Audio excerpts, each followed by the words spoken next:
La divine volonté, pas à pas, par Safia, petite épouse de l'Esprit Saint. La Reine du Ciel, dans le royaume de la volonté divine, à Luisa Picaretta. Prière quotidienne à la Reine Céleste. Au nom du Père qui m'a créé, et du Fils qui m'a racheté, et du Saint-Esprit qui me sanctifie. Amen. Fiat voluntas tua. Reine immaculée, ô céleste maman, en ce mois qui t'est consacré, je me place sur tes genoux maternels, m'abandonnant entre tes bras, comme ton enfant chéri, et te demandant avec véhémence la plus grande de toutes les grâces, celle que tu m'admettes à vivre dans le royaume de la divine volonté. Sainte Maman, toi qui es la reine de ce royaume, permets que j'y vive en tant que ton enfant. Que ce royaume soit rempli de tes enfants. Je me confie à toi afin que tu y guides mes pas et que, soutenu par ta main maternelle, tout mon être vive constamment dans la divine volonté. Tu seras ma maman. À toi, ma maman, je confie ma volonté pour que tu l'échanges contre celle de Dieu et qu'ainsi je sois assurée de ne jamais quitter cette divine volonté. Je te supplie de m'éclairer afin que je comprenne bien ce qu'est la divine volonté. Amen. Je te salue, Marie très pure, conçue sans péché. Le Seigneur est avec toi. Tu es bénie entre toutes les femmes, et Jésus, le fruit de tes entrailles, est béni. Sainte Marie, Mère de Dieu, co-rédemptrice du monde, Mère et Reine de la divine volonté, Immaculée Conception, Mère des vivants et de l'Église, prie pour nous pécheurs de toutes les générations et veuille répandre l'effet de grâce de ta flamme d'amour à toute l'humanité, maintenant et à l'heure de notre mort. Amen. 28e jour. Les limbes, l'attente, la victoire sur la mort, la résurrection. L'âme à sa reine immaculée. Mère transpercée, sachant que tu es toute seule, sans ton Jésus bien-aimé, ta chère fille, ton cher fils, veut te tenir compagnie dans ta si grande désolation. Sans Jésus, tout est désolation pour toi. En toi se bousculent bien des souvenirs, ces atroces souffrances, le son harmonieux de sa voix qui résonne encore dans tes oreilles, son regard charmant, tantôt doux, tantôt triste, tantôt gonflé de larmes, mais toujours fascinant. Privé de tout cela, ton cœur maternel est transpercé, comme par une épée tranchante. Maman désolée, ta fille, ton fils, veut te soulager et compatir avec toi. J'aimerais être Jésus pour pouvoir te donner tout l'amour, tout le réconfort, tout le soulagement et toute la compassion que Jésus lui-même aurait aimé te donner dans ta si grande désolation. Le doux Jésus m'a donné à toi comme enfant. Prends-moi à sa place dans ton cœur et je ferai tout pour ma maman. Je sécherai ses larmes et lui tiendrai compagnie. Leçon de la Reine du Ciel. Ma très chère fille, mon très cher fils, je te remercie pour ta compagnie, mais si tu veux vraiment qu'elle me soit douce et chère, porteuse de soulagement pour mon cœur transpercé, n'accorde aucun souffle de vie à ta volonté humaine, et que la divine volonté soit en toi opérante et dominante. Alors, oui, je t'échangerai contre mon Jésus, parce que sa volonté étant en toi, je sentirai Jésus dans ton cœur. Oh, que je serai heureuse de voir en toi les premiers fruits de ses souffrances et de sa mort. En trouvant mon bien-aimé Jésus présent dans ma fille, mon fils, mes souffrances changeront en joie et mes douleurs en conquête. Fille de mes douleurs, fils de mes douleurs, écoute-moi bien. Dès que mon fils eut rendu son dernier souffle, triomphant, glorieux et exultant, il descendit dans les limbes, cette prison où se trouvaient tous les patriarches, les prophètes, le premier père Adam, le cher Saint Joseph, mes saints parents, et tous ceux qui étaient sauvés en vertu des mérites du Rédempteur futur. J'étais inséparable de mon Fils. Même la mort ne pouvait me séparer de lui. C'est ainsi que malgré ma grande affliction, je l'ai suivi dans les limbes. J'ai été spectatrice de la grande fête que cette multitude de gens firent à mon Fils, lui qui venait de tant souffrir et dont le premier geste après sa passion fut pour eux, pour les béatifier et les amener avec lui dans la gloire céleste. C'est ainsi que dès après sa mort, les conquêtes et la gloire commencèrent pour Jésus et pour tous ceux qui l'aimaient.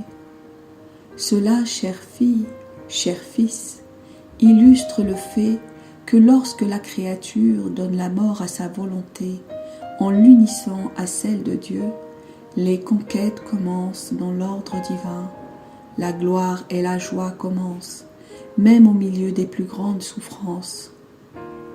Pendant les 3 jours où mon fils était dans le tombeau, et alors que je le suivais sans cesse avec les yeux de mon âme, je sentais en moi une telle hâte qu'il ressuscite, et que dans l'ardeur de mon amour, je répétais sans cesse: ressuscite ma gloire, ressuscite ma vie.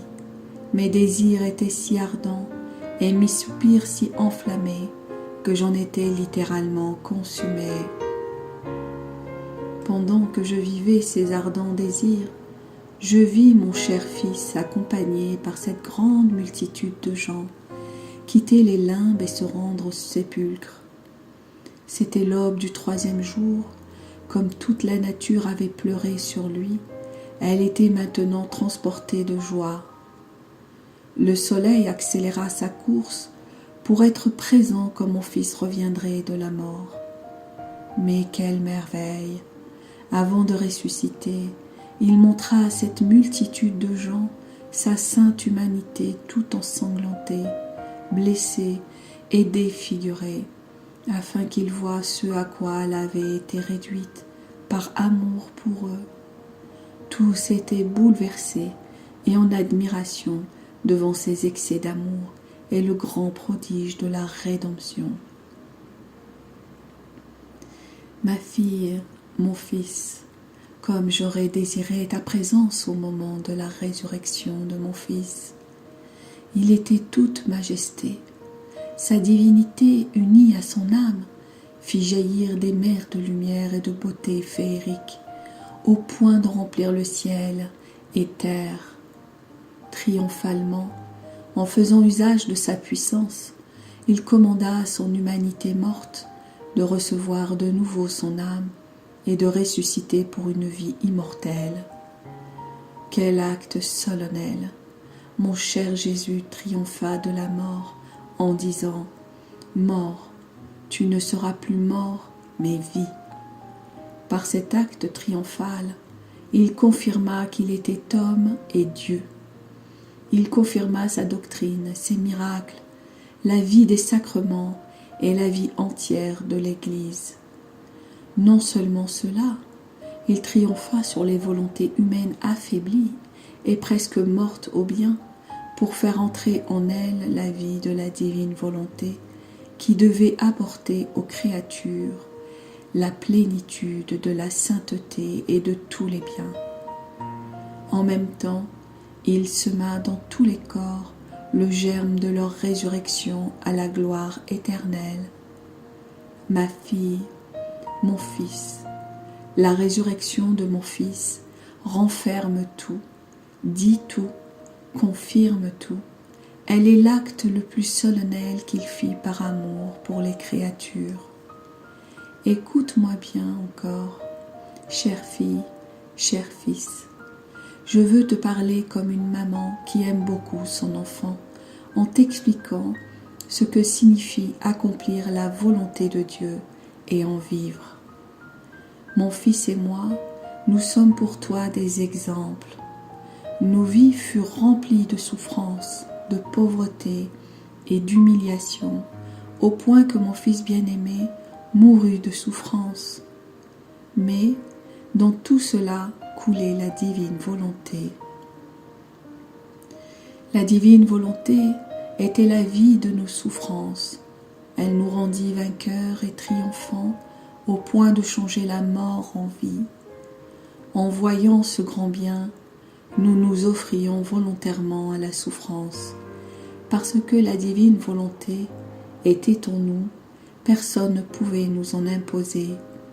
Souffrir était en notre pouvoir et nous appelions la souffrance comme la nourriture et le triomphe de la rédemption, afin de pouvoir apporter tous les biens au monde entier.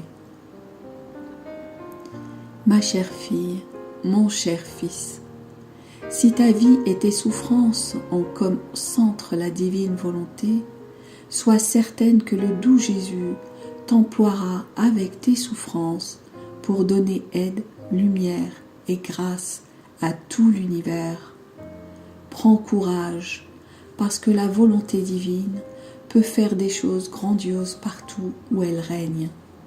En toutes circonstances, mire-toi en moi et en ton doux Jésus, et va de l'avant. L'âme à sa reine immaculée. Sainte Maman, si tu m'aides et me protèges sous ton manteau, en étant ma sentinelle céleste, je suis certaine que je pourrai convertir toutes mes souffrances en volonté de Dieu, et que je pourrai te suivre pas à pas dans les chemins infinis de la divine volonté.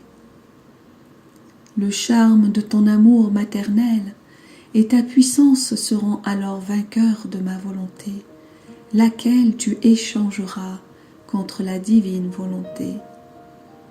Par conséquent, ô ma mère, je me confie à toi et m'abandonne totalement entre tes bras maternels. Petite pratique. Pour m'honorer aujourd'hui, tu diras 7 fois, non pas ma volonté, mais celle de Dieu, en offrant tes souffrances pour obtenir la grâce de toujours accomplir la volonté de Dieu. Oraison jaculatoire. Ma maman chérie, par la résurrection de ton Fils, fais-moi ressusciter dans la divine volonté. Amen. Fiat voluntas tua.